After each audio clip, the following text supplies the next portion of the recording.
everybody, I'm Jez Rose. You are somebody else, you're definitely not me. It's Sunday, it's live, it's me. That means anything could happen. Welcome to Sunday Elevenses Live. I am exhausted. I am putting the eggs into exhausted. I don't know what's going to happen over the next 30 minutes. I'm very tired. Last night I was working at a happy Sunday, by the way. Charles. I was working at a private Oktoberfest event, which was super fun. If you've seen anything on Instagram, you'd have seen some of the lederhosen pictures. More on that very shortly. I know many of you will be very disappointed as to why I'm not in my lederhosen. I'm going to come to that in a second. Hey Mark, good morning. Now, I'm in a hotel room in Manchester, so it's a very different setup. Made my bed just for you. I've also realised that the camera's a little bit on the skew. I've just looked at it there, and it's a little bit on the. Can you say piss on a Sunday? I don't know. It's a bit on the piss. Hey Donna, hey, and you're over there. So all of my technical stuff is on this because there weren't enough plug sockets for cables. Hotel rooms are not made for live video feeds. That is what I've found. But anyway. Lucy hasn't got her tea ready because she's been making jam. Oh, do you know what? I once saw a greetings card, Lucy, that was made for people like you. It said something like, "Stop being so brilliant, you're making the rest of us look stupid." Bloody hell, jam on a Sunday. Well, good morning. So listen, anyway, before we get into all of this, I'm exhausted. So last night, I was working at this private Oktoberfest event, hosting this thing in lederhosen. It was amazing. I'll talk to you about it in a little bit. But it was late, really late, a lot later than I'm used to staying up now. Years ago, I used to do a lot of evening work and conferences. Evening work, that sounds a little bit salubrious, doesn't it? Years ago, I used to do a lot of evening work. As I've got greyer, it's dried up. Oh God, oh no, it doesn't matter. Anyway, so, oh God, it's too early. And so it was very late. But Woody, last night was very, very, very sick and unwell. So Mr. Adorable took Woody to his family home, and he ate, we think, some mushrooms in the garden very quickly. All happened very quickly. So poor lovely Woody, also a little bit clunky with tech this week. This is a photo taken of him last week when he was in my charge and perfectly fine. Looking out the window, I couldn't find him, and I went round. And I saw it around the back of the sofa. What you don't see is on the left-hand side of the screen is the back of our sofa, and he was there looking out the windows, watching the world go by, which is really cute. So poor Woody ate this mushroom, and I got text messages from Mr. Adorable last night to say he's really not well. He's vomited everywhere. He's now dribbling and trembling, and he can't sit down properly. And so I said, right, get him to the vets. Oh my word! So we had this whole thing with the vets. And so I was super distracted last night, finished the job very late, got to the hotel at 1:30 this morning, but had a terrible night's sleep which is why I'm so tired, because I was just so worried about Woody. You know, he was 13 weeks old yesterday. And of course their bodies aren't built for, you know, they're not very robust. They're very, very fragile. Just like human children, what happens is they compensate very, very well, and then all of a sudden just fall off of a cliff. That, you know, children and anything young really become sick, very quickly. So anyway, long story short, Woody has cost me £900 in the last 24 hours. So we had a little bit of logistical, you know, chatting this morning, because I'm in Manchester and Woody is in Birmingham, and Mr. Adorable's where his family home is, which is, you know, sort of half an hour away from there. So, you know, what do we do? How are we paying for it? And I said, well, it's just not quite enough money to, you know, claim on the insurance. It's not, you know, money that, you know, is kicking around. Everything's a little bit tight. But I said, well, I'll tell you what, I'll transfer some money across, you know, pay for it if you can. But if you can, ask them if I can pay for it over the phone on my credit card, because at least I'll get the John Lewis points, right?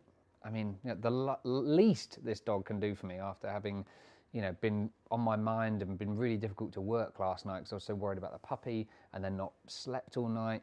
The least he can get me is John Lewis points. So I had a lovely call from a lady at Vets Now this morning saying, I'm calling apparently so that you can get your John Lewis points. So he's been picked up. I think he's probably looking at the time. I think he's on his way back to Mr. Adorable's house now.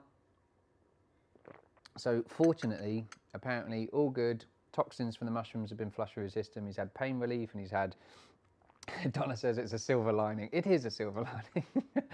Hopefully a silver lining, because I think those are the £25 vouchers.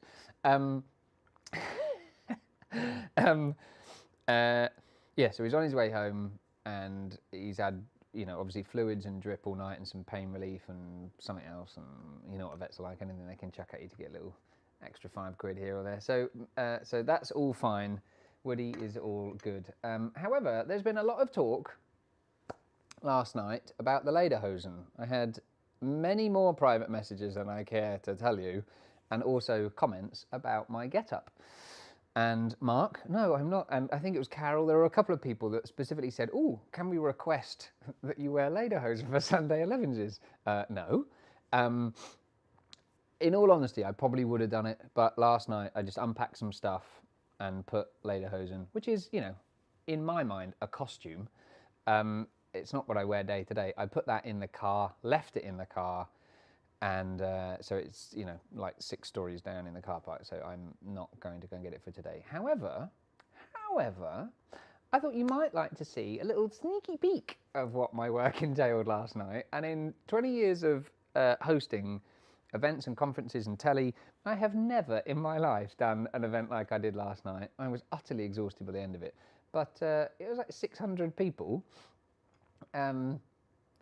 with free beer and free waffles and free German food, all celebrating a particular sort of coming together of a company who have incredible environmental ethics. It was really great to be in their company, super lovely, and they had a DJ. And they, Mark says there's always next week for me to wear lederhosen. I'm pushing that. Maybe there is. I'll be back home next week, so perhaps.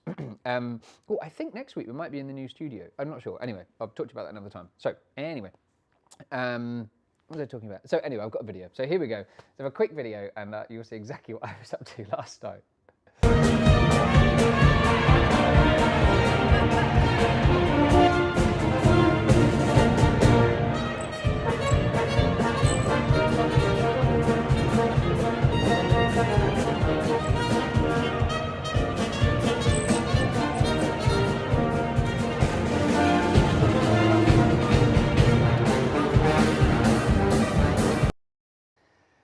So there you go. So, well, I'd just like to make a couple of points really. Firstly, it is actually very difficult to not be camp in lederhosen. That is one thing I've found. I just want to like put that out there. It's also, that was like an opening number. They had this Oompa band, 6-piece brass or 5-piece brass and a drummer, who were epic. They were called Deep Down Brass. Go check them out. If you ever want like I mean, epic, traditional sort of Bavarian and Oktoberfesty German songs, but also tons of modern songs. I mean, they did the YMCA, they did Mr. Brightside, all sorts of like popular songs, but as a 6-piece band. They were utterly fantastic, and the crowd they were all on the benches, like cheering with their steins, and it was a great evening. Although I am utterly exhausted now. So maybe there will be gardening in lederhosen, Carol, because, you know, interesting, I found out, obviously did a lot of research into Oktoberfest and yada yada for the client, and I found out that the lederhosen it's not like it's a traditional dress, but it's not, what's the word I'm looking for? It's not for, you know, like events and stuff. It's a traditional Bavarian workwear. It's the sort of thing that men would wear, you know, cutting wood and gardening, extreme gardening, logging and, you know, doing stuff in the forest. It's just a normal thing that they have. And then gradually over time, it's become sort of iconic, I suppose, with that area of Germany, which also Oktoberfest is as well. Interesting enough, Oktoberfest started off as a wedding celebration between a king and his newly married queen. It was just a big party. And in something like, it's 200 years old, I think, something like that, 212 years old. It's only been cancelled, 30 times, maybe, something like that.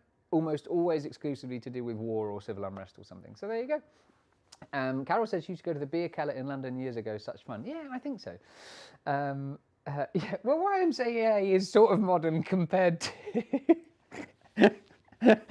Look, okay, two things. Firstly, it's modern compared to hundreds of years old traditional Bavarian songs. And secondly, it's modern if, like me, you basically dress like a, Victorian farmhand, right? I have no concept of what modern music is. Honest. Oh, that would be a fun thing. We should do... Because when I'm back at home in the new studio, I'm going to bring some of you into Sunday Elevenses, into little like here, and I can talk to you and go, oh, hello.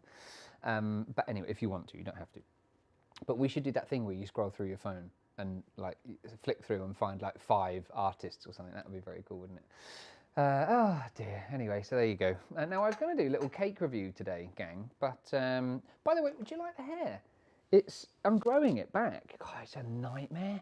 I look like Action Man. Look, see, you can just sort of see here how thick it's getting. It's getting quite... And with all sincerity and seriousness, you know when you sit in front of the mirror when you're hairdressing and when you're getting a haircut. I'm so sorry.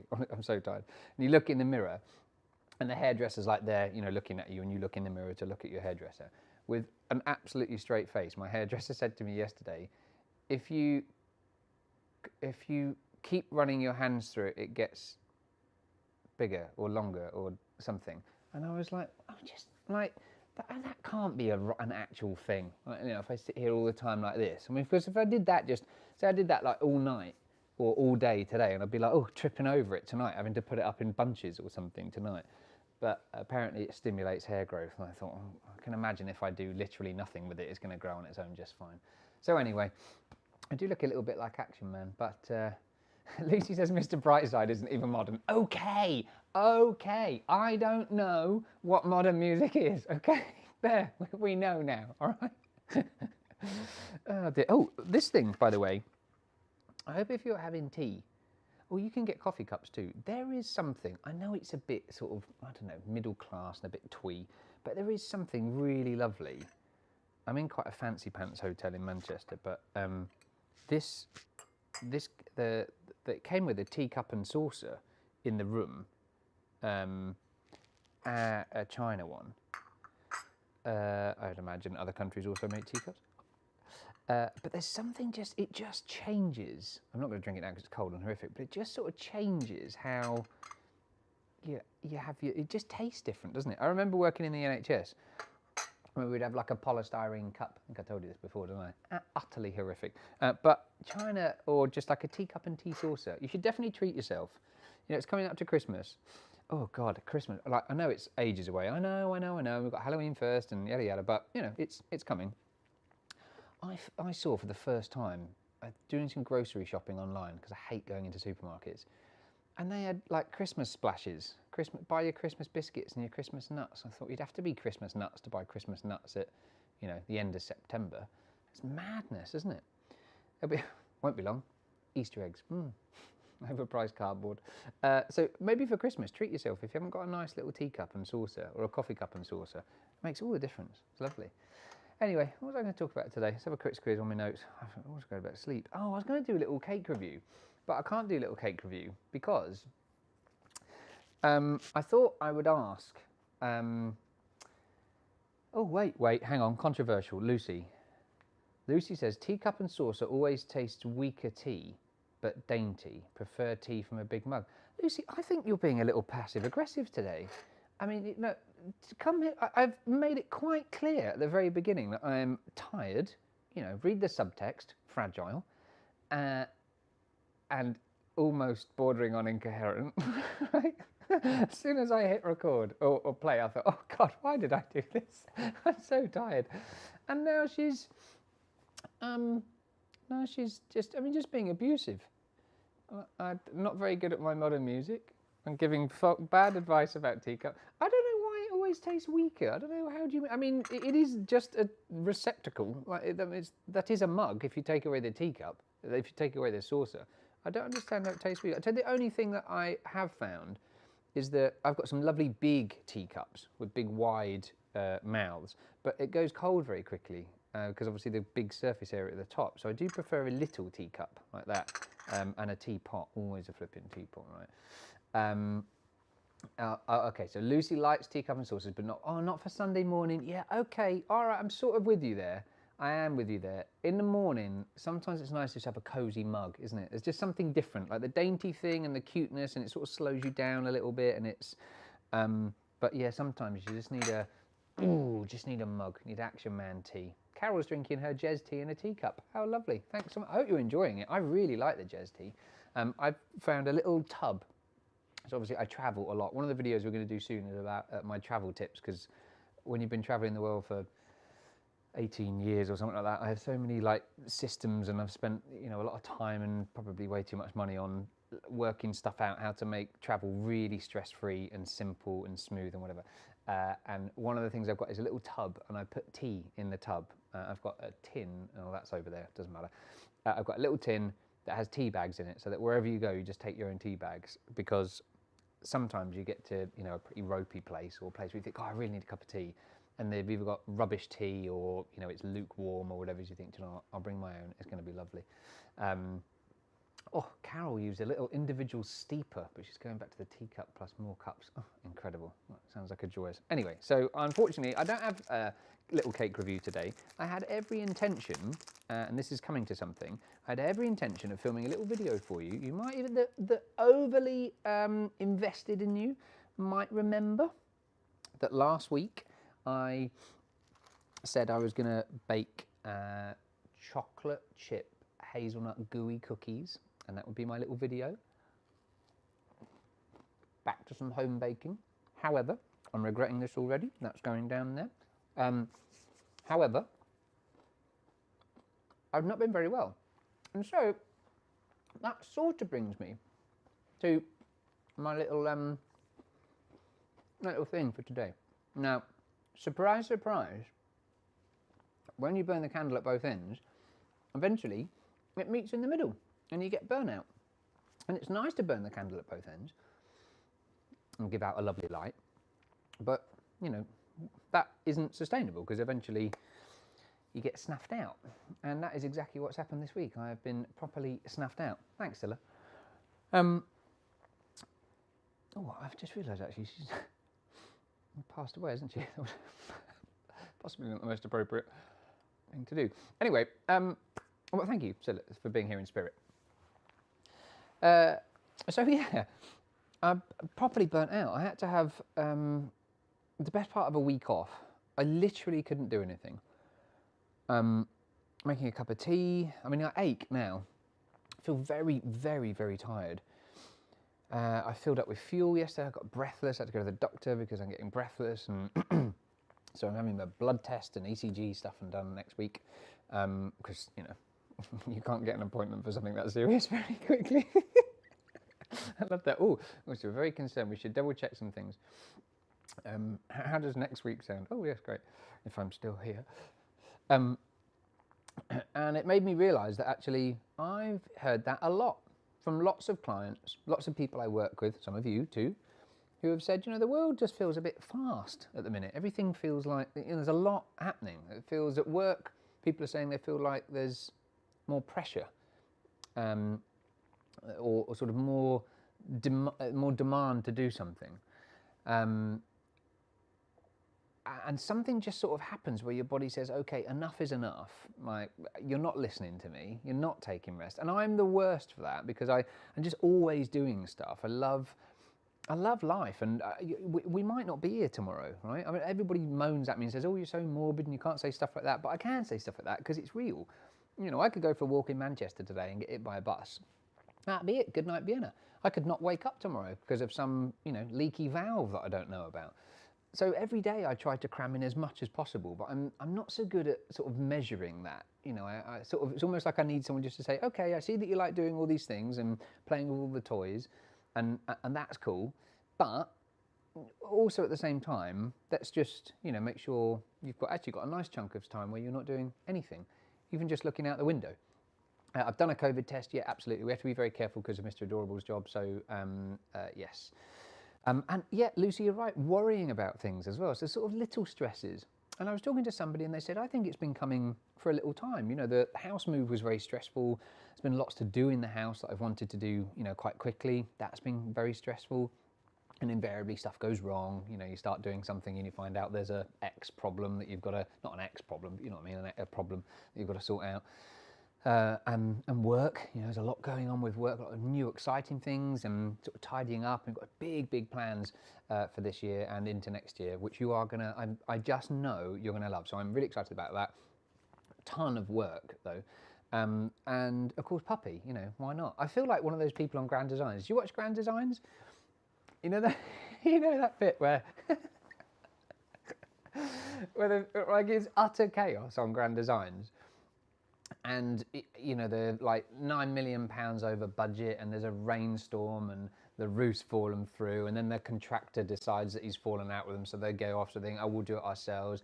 And she wants to save money, so she's gonna, you know, project manage it herself, and the only thing she's ever project managed is a big shop at Waitrose, and then, you know, their supplies arrive and they've ordered the wrong thing or not quite as much because they weren't entirely sure what they were doing. And then Kevin McLeod sort of wanders up and says, okay, so, you know, it's not quite what I would have done, but it'll be interesting to see how it turns out. And I hear you've got some news. And they say, yes, we're expecting. And he's like, oh, right. And where are you going to live? Because, you know, we're currently in a building site, and they say, oh, well, we think we're just going to cope in the caravan. We're going to make a little bit of space in there, but it's due in 6 weeks' time. And he says, oh, right, and when will this be finished? And they're like, in about 5 years. And you think, what were you doing? I mean, who thought planning a baby was a great idea when you were you're living in a quagmire? You know, it looks like you're reenacting the trenches of World War I, and nothing is going right, and you clearly don't know what you're doing, and you thought, I know what we'll do, should we have a baby? My second question is, when did you have the time? Like, when did you think, oh, do you know what, I'm feeling a bit fruity tonight? Oh, you've got to be kidding. Got to be kidding. It's like 7:30 and I'm exhausted. I think I'm going to go to bed. I only eke it out to 9 just so I don't feel like a pensioner or something. Not a pensioner, that sounds terrible, because, you know, there are young and sprightly pensioners. I retract that last statement. But then, of course, I mean, you know, there's the whole, you know, how did you do it thing, but, you know, we know how they did it, but, you know, how do they do it? But the planning it, and you think, oh my word, it's just terrible. Carol says it seems less time to sit. Yeah. Yeah, and that's very true. That's a great statement. Carol says there's no good to be here if you're not well. It's a balance, and that balance is sometimes really difficult to find. So, you know, I think if, you know, every week I try to, you know, we obviously have a little ramble and we chat about different things, but burnout is, I think, something we don't talk often about, certainly not often enough. It's real. And I would like to address this idea that we have, this sort of strange thing where it's almost like we feel guilty doing nothing. Is that just me? Maybe it's just me. You know, like the idea of just saying, oh, I'm just going to have a cup of tea and just sit out and look out the window. My brain says, oh, you should do something productive, like read a book or, you know, I don't know, some research or something, I don't know. You know, you can have a bit of downtime whilst doing something productive. But actually, the downtime thing, I often think that, you know, people that go for a cigarette sort of have some downtime, don't they? Like, I don't, you know, am I anti-smoking? I am anti-smoking. So, you know, I don't agree with it, and, you know, it's not good for you, but, you know, you're stood doing nothing, probably chatting to someone else, watching the world go by. It's sort of interesting. Kath says, disabled people are encouraged to use the spoons method to decide how much energy they need for the day and how much they actually have, then adjust the day accordingly. It does work well for everyone. Yeah, absolutely. The idea of, you know, what spoons have you got, you know, how much energy have you got, what do you think you can fit in, is a fantastic idea, because I think we do run away too quickly. And if you don't get burnt out like I have, and I'm not well, I still don't feel good. I absolutely could do with not working this weekend and not travelling, and I've got a very, very busy month of travelling and long days working, so I'm trying to do nothing in those other days. But, you know, I think there does come a point where we all have to maybe think, actually, it's just one of the reasons why I shouldn't have eaten this. It's got nuts in it, always makes me cough. I stopped eating them completely when we were coming out the COVID bit, because when we were allowed to go out, if I was eating, just like, you know, a few minutes after eating my nut bar, I'd be the one going, and everyone be like, yes, anyway, that's good. Yeah. So I think we should all carve out a little bit of time and think maybe a little bit more ahead and think, you know what, I don't know if I'll have the capacity to do that. I don't know if I'll have the energy. I don't know if how much of that, of me is going to be needed. Even like socializing, you know, some people just, Mr. Adorable's the same, not really into socializing, not for long periods of time. Finds that consumes a lot of his energy, you know, having to sort of engage with people. So he's fine for sort of short bursts, you know, a few hours, but you know, if you're going to see people for sort of a whole weekend, he finds that difficult to bring himself all the time. And I know lots of people like that, because it's quite a big deal, isn't it, for us to, you know, give all the time. And if we're not filling that cup back up, then you've got nothing to drink from yourself. You've sort of just got an empty cup. So, you know, whether it's spoons or cups or tea or energy or juju or whatever, have a little think about that. Lucy says, she's crawling back with her positive comments now.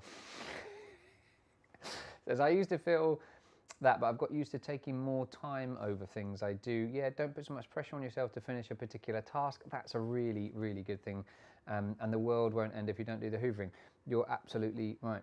Or vacuuming. Other vacuum cleaners are available until Hoover sponsor this, in which case you should only buy theirs. But until then, buy any vacuum cleaner you like. Yeah, you're right.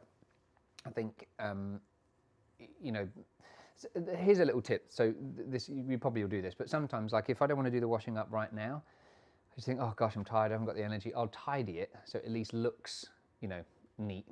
Or I'll write a little list of the things that need doing so that it's not all consuming. So you're not wandering around all the time thinking, oh gosh, I've got to tidy that, I've got to do that, I need to move these things, that needs hoovering. If you write the list, it's sort of, I don't know, calms your brain a little bit, because it's almost like your brain goes, okay, you know. All right, fine. As long as you know it's going to happen. So there you go.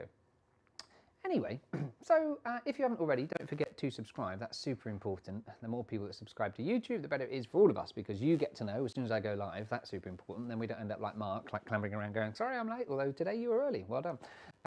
And then you get to know every time we upload a new video as well, which are at the minute definitely weekly, sometimes every other day, and sometimes every day. Depends on, you know, what we're doing. We're doing quite a lot of editing in the background. If you haven't seen the lawnmower one, check it out. I'd love to see what you think about that, because my jury's still kind of out on whether or not the push hand lawnmower really is the way forwards. I think it is. I was lawnmower. Oh, that was the other thing. So I thought the other day, because I feel like utter crap, right? And at home, just sort of getting a bit twitchy, thinking, oh, okay, so I've laid on the sofa a bit and done nothing, and I've dozed a bit and done nothing, and Woody's been in his crate sleeping, and then he looked at me as if to say, any chance I could come out the crate because I'm ready now? And I said, well, let's go for a little slow walk around the garden. And I thought, oh, this needs mowing. That won't take me 2 seconds. And I mowed about 4 strips of the lawn and thought, oh my gosh, I'm exhausted, utterly exhausted. And that's the problem. It's like I can't not do something. Do you know what? I need like one of those twitchy fiddly puzzle things. You know the twitchy little puzzle things? Little, just like fidget things. That's what I need to do that. Anyway, there you go. So listen, gang, that's my sort of my sign off, I think, for this week is, you know, I love to ramble. I love to chat with you guys. Thanks so much for connecting in the comments. It's so nice to be able to sort of see and interact with you and stuff. And we'll do more of that. I think I'll just be better at that when I'm in the studio and at home. When I'm, you know, out and about like this, it's very difficult to, you know, sort of handle everything. But I think the big thing, my takeaway is what I try to have every week, is it almost my gift to you for spending 30 minutes with me with tea and chatting and listening and being a part of it, is that I give something for you to take away. And my takeaway this week, I think, is definitely burnout's a real thing. Ask yourself, how close am I to burning out? Even if you think miles away, no idea what he's on about, at some point, we've got to have time that we do nothing, where we don't think about anything. We remove ourselves from potential stressors and we say, okay, today I'm gonna have a classic movie Sunday where literally I stay in my pajamas all day, we watch movies, we eat good food, I flick through the paper, we do nothing, we take the dog for a walk, whatever, but there's zero expectation or stress for us to do anything. And when you do it, it's golden. It's like somebody wrapping you up in gorgeous silk. And so then the second part of that, I suppose, is how can we get more smaller, more convenient moments of that? And it might just be that you, I don't know, take some nice moisturizer with you when you go traveling and moisturize your hands, or take some tea with you and just have 5 minutes and some lovely tea. You have a wonderful week away. Not away, at home. I'm away. Thanks so much for joining me. And until next time, auf Wiedersehen. Prost!